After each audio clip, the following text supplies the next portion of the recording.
నమస్తే, welcome to our channel. నేను సౌజన్య. BRS కీలక నేతపై కేసు నమోదైంది భూ కబ్జాలకు సంబంధించి. సో దీనిపైన తెలంగాణ ముఖ్యమంత్రి రేవంత్ రెడ్డి సీరియస్ అయ్యారనగా కూడా వార్తలు వినిపిస్తూ ఉన్నాయి. మరి ఈ అంశానికి సంబంధించి మనతో మాట్లాడడానికి, వారి విశ్లేషణని మనతో పంచుకోవడానికి ఈరోజు మనతో పాటు ఉన్నారు TTDP spokesperson doctor S Rao garu ఉన్నారు. వారితో మాట్లాడదాం. నమస్తే అండి. నమస్కారం. బీఆర్ఎస్ కీలక నేత పైన భూ కబ్జాలకు సంబంధించిన కేసు నమోదైంది అన్నట్టుగా వార్తలు వినిపిస్తున్నాయి బంజారా హిల్స్ పిఎస్లో. ఎవరా బీఆర్ఎస్ కీలక నేత? అసలు ఆయనకి ఎందుకు అసలు భూ కబ్జాలు చేయాల్సినటువంటి అవసరం ఎందుకు వచ్చింది ఏంటి? రాష్ట్ర వ్యాప్తంగా ముఖ్యంగా గత దశాబ్ద కాలం నుంచి హైదరాబాద్ చుట్టుముట్టు ప్రాంతాలలో పరిసరాలను మొత్తం భూ కబ్జాలకు భూమి దందాలు మొత్తం చేసినటువంటి లిటిగేషన్స్ క్రియేట్ చేయడం, ఆ లిటిగేషన్స్ మళ్ళీ అతని దగ్గరికి రావడం, ఆయనే ఇన్వాల్వ్ అయ్యి దాంట్లో వాటా తీసుకొని అవి క్లియర్ చేయడం, లేకుంటే ఆ భూమికి సంబంధించిన యాజమాని ఒక మెత్తడి వాడు, అన్ని ఇన్ఫ్లుయెన్స్ ఏది లేదు, రాజకీయంగా పలుకుబడి లేదు, ఒక ఆర్థికంగా ఫైనాన్షియల్గా సౌండ్ లేనప్పుడు అలాంటి వాళ్ళు భూమి మొత్తం కాజేయడం జరుగుతుంది. ఒకవేళ రాజకీయంగా సౌండ్ ఉంటే, పొలిటికల్ బ్యాక్గ్రౌండ్ ఉండి ఫైనాన్షియల్లీ సౌండ్ ఉంటే అప్పుడు సెటిల్మెంట్ దిగడం జరుగుతుంది. లేదా అది కోర్టులో నాంతూ ఉంటుంది.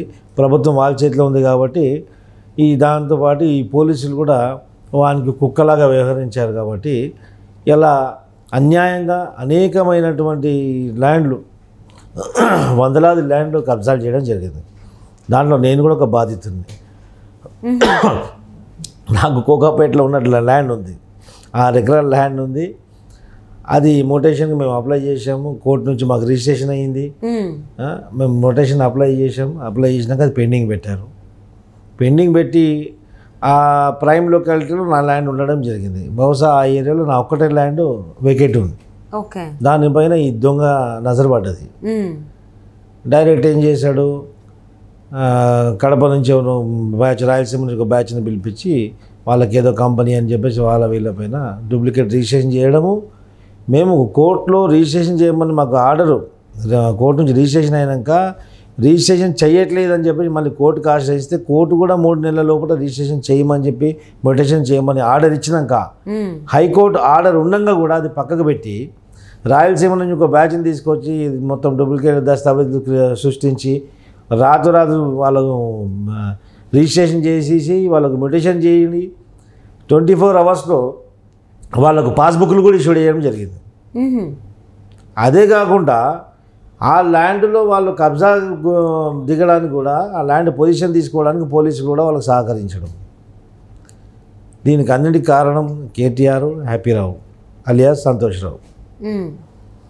మెయిన్ 70% సంతోష్రావు, మిగతాని ఈ ల్యాండ్ అన్ని కూడా సంతోష్రావు కబ్జాలు చేయడం, సెటిల్మెంట్ చేయడం, లాక్కోవడం ఇది చేశాడు. కేటీఆర్ ఏం చేశాడంటే ఇక్కడ ఉన్నటువంటి షాపింగ్ మాల్స్ కానివ్వండి, కమర్షియల్ కాంప్లెక్స్ కానీ, కమర్షియల్ ఎస్టాబ్లిష్మెంట్స్ అన్నీ కూడా అందులో ఏలు పెట్టి పార్ట్నర్షిప్ తీసుకోవడం. దాదాపు ఈ గచ్చిబౌలి, కోకాపేట, కొండాపూర్ ఇవన్నీ ఏరియాలలో ఈ ప్రైమ్ లొకాలిటీ ఉన్నటువంటి కాంప్లెక్స్లన్నీ కూడా కేటీఆర్ ఈ పార్ట్నర్షిప్ ఉంది ఖచ్చితంగా.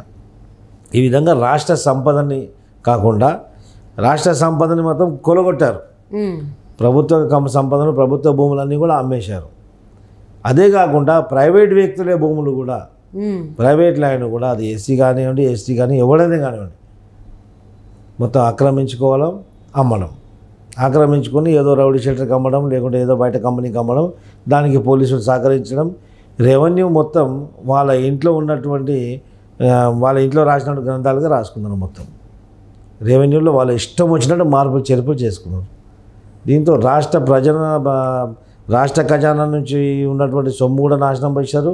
రాష్ట్ర ప్రభుత్వానికి చెందినటువంటి భూములు నాశనం అయిపోయాయి, ప్రజల భూములు నాశనం అయిపోయాయి. ఆయా మొత్తం 10 దశాబ్ద కాలంగా ఒక రాబందుల్లాగా ప్రజలపైన పడి దోసుకోవడం జరిగింది. ఈరోజు ప్రజల ముందు ముఖం లేక, అడ్రస్ లేకుండా పోయింది ఈరోజు. అంటే ఇప్పుడు ఆయన సంతోష్ కుమార్ గారి పైన కార్పొరేట్ భూములు కబ్జా చేస్తున్నందుకు కేసు నమోదైంది బంజారా హిల్స్ పిఎస్లో. అవును, నవయుగ కంపెనీ వాళ్ళు ఆల్రెడీ కొన్నారు. వాళ్ళు లీగల్గా కొన్న తర్వాత వీళ్ళు డూప్లికేట్ దస్తావేజులు, డాక్యుమెంట్లు సృష్టించి, నకిలీ డాక్యుమెంట్లు సృష్టించి అక్కడ పోయి కబ్జాలు చేయడం జరుగుతుంది. కబ్జాలు చేస్తే రౌడీలను పెట్టి వాళ్ళని నిలగొట్టడము, వీళ్ళు పోలీస్ స్టేషన్కి పోతే ఈ పోలీసులు వీరికి కుక్కలాగా పనిచేశారు కాబట్టి పోలీస్ స్టేషన్లో కంప్లైంట్ తీసుకోకపోవడం, ఎక్కడ పోవాలి వాళ్ళు? ప్రభుత్వం తరఫు నుంచి అన్ని విధాల వాళ్ళు సపోర్ట్ వాళ్ళకే ఉంది కాబట్టి ఇక నిజంగా ఉన్నటువంటి న్యాయంగా ఉన్నటువంటి వాడికి న్యాయం అనేది ఓడిపోతుంది అక్కడ. ఇన్ని రోజులు నయోయోగ కంపెనీ వాళ్ళు తీసుకున్నప్పటికి కూడా ఆ ల్యాండ్ మీద కబ్జా వీళ్ళు ఉన్నారు కాబట్టి వాళ్ళు కబ్జా నుంచి వాళ్ళని తీయలేకపోయారు. ఇప్పుడు ప్రభుత్వం మారింది కాబట్టి ఇప్పుడు మీడియా కూడా యాక్టివ్ అయింది కాబట్టి వాళ్ళు చేసే అరాచకాలు ప్రతిరోజు వాళ్ళు చేసిన దుర్మార్గాలు బయటకు వస్తున్నాయి. వాళ్ళు ఈరోజు స్వేచ్ఛగా పబ్లిక్లో తిరగలేకపోతున్నారు. ముఖం చాటేసుకొని వాళ్ళకు ఉన్నటువంటి కార్ నంబర్ కూడా కార్లో ఉన్నటువంటి తిరిగిన కారణం అందరికి తెలుసు కాబట్టి ఆ కార్లలో కూడా తిరిగే పరిస్థితి లేదు ఈరోజు. కార్లు మార్చేసి వేరే కార్లలో ఆ నంబర్ వాళ్ళ నంబర్ 66 నంబర్ వాళ్ళు వాడేది కాబట్టి ఆ 6 నంబర్ కూడా మార్చేసి ఈరోజు వేరే కార్లలో తిరుగుతున్నారు ఈరోజు. అలాంటి పరిస్థితి ఈ యొక్క కేటీఆర్ కుటుంబానికి దాపరించింది ఈరోజు. అంటే నవయుగ కంపెనీ ప్రతినిధి ఎవరో కంప్లైంట్ ఇచ్చారన్నట్టుగా తెలుస్తూ ఉంది సంతోష్ కుమార్ పైన. అలాగే ఇంకొక పర్సన్ కూడా ఉన్నారు సంతోష్ కుమార్తో పాటుగా. మరి దీనిపైన రేవంత్ రెడ్డి సీరియస్గా అయితే యాక్షన్ తీసుకోవాలన్నట్లుగా చూస్తున్నారని వార్తలు. యాక్షన్ తీసుకోవాలంటే రేవంత్ రెడ్డి గారు దృష్టికి వెళ్ళినప్పుడు డిపార్ట్మెంట్కి ఇన్ఫామ్ చేయడం జరుగుతుంది. సంబంధిత అధికారులు దానిపైన కంప్లైంట్ రిసీవ్ చేసుకున్నారు. ల్యాండ్ గ్రాబింగ్ సంబంధించిన సెక్షన్లన్నీ కూడా కేసు నమోదు చేశారు. ఆ సెక్షన్లు అంటారు, ఆ సెక్షన్లలో 420, 506 ఇలాంటి సెక్షన్స్ పెట్టి దాని మీద కంప్లైంట్ అయింది. ఎఫ్ఐఆర్ కూడా నమోదైంది. ఓకే, ఇలా ప్రతి జగలో కూడా ఇప్పుడు ఎఫ్ఐఆర్లు ఒకటి కాదు, ఇప్పుడు ఎఫ్ఐఆర్లు కంప్లైంట్ల వర్షం ఇప్పుడు కురవబోతుంది. ఆ తర్వాత యాక్షన్ల వర్షం కురుస్తుంది. ఖచ్చితంగా ఎన్ని కేసులు శేష జీవితం మొత్తం కోర్టుల్లో తిరగడానికి పోతుంది వాళ్ళందరిది. అన్ని కేసులు చేశారు వాళ్ళు.